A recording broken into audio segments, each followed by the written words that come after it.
Welcome to my channel.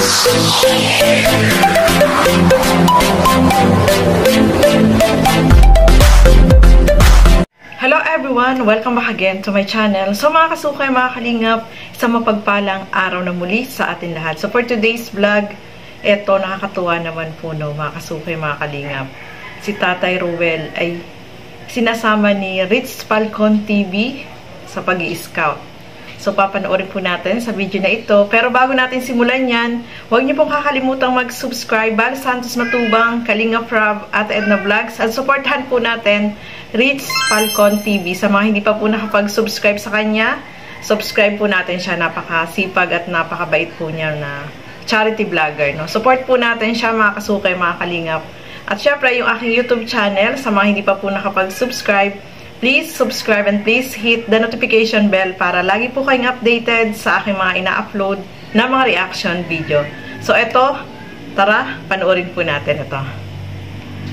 Araw po sa ating lahat, mga kalingap. Kasama natin si Kuya Ruel. Mag-scout tayo. Mag-ikot po tayo dito sa mga ibang lugar na pinupuntahan po natin. Ayan, shoutout ka Kuya Ruel. Kaway-kaway, yan. So, nandito tayo sa lugar ng Labo. Labo Benson. So ngayon pupunta po tayo dito muna, sasadya tayo kila Angel. Punta tayo kila Angel. Tingnan natin kung anong dahil pinapapunta tayo ni Nanay. Meron daw bibigay sa ating langka. Yan, langkang hinog. So ayan, medyo maputik ngayon kasi umulan. Putik ang aming daanan ngayon. Ay sa gitna ng palayan. Doon pa yun. Yung mga video ay tumutok ka lang. Siya ay maaasahan. Sa kanya ay sumuporta ka na. Ito ay tinulungan namin, yung pupuntahan natin. Tinulungan namin ito magkaroon lang ng bubong. Bubong lang kasi yung bahay nila, mababa. Tapos pawid ang bubong, sira-sira na. Sa kanyang mga video, lagi ang tinulong natin dito, bubong. Mag-subscribe ka. Tsaka yung at lagi kang konting sime-semento. Pero hindi man tapos ang bahay dito dahil nga sila na ang gagawa ng dingding. Masaya kahit nasaan ka man. Marunong naman sila, kaya lang ang usapan kasi namin, bubong lang ang sasagutin namin. Tsaka yung mga kahoy na ginamit sa bubong. So yung dingding, sila na. So maganda po yun, mga kasukay, mga kalingap, ma-experience si Tatay Ruel kung ano yung mga ginagawa sa pag-i-scout. Na-explore niya at marami siyang nakakahalubilong mga tao, no? Nakikilala niya yung mga kapwa niya, tinutulungan ni Ritz Falcon.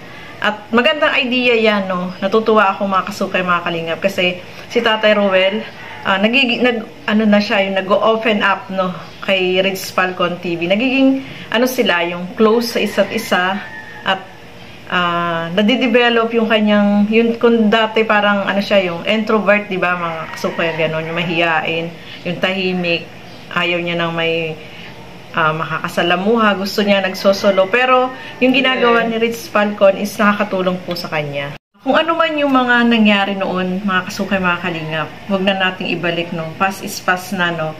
Eto tayo ngayon sa future na mas maganda, mas positibo, no, mga kasukay, mga kalingap. Malay natin, itong si Tatay Ruel, makapag-scout siya, no?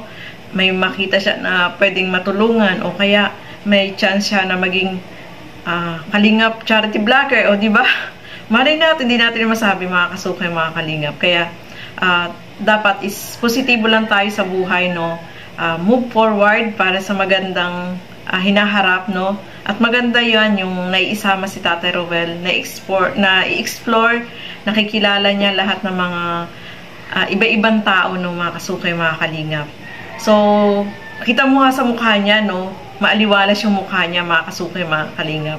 At isa pa, tinutulungan din siya ni Ritz Falcon sa pagpapagawa ng bahay, mga kasukay, mga kalingap. Sana merong mga mabubuting loob na tumulong para yung bahay nila ay tuloy-tuloy na maipagawa po, mga kasukay, mga kalingap. Kaya positibo lang tayo, no? Wag nang ibalik yung dati, kung ano man yung mga hindi magagandang nangyari ay kalimutan na po yun. Ihayaan na natin yun.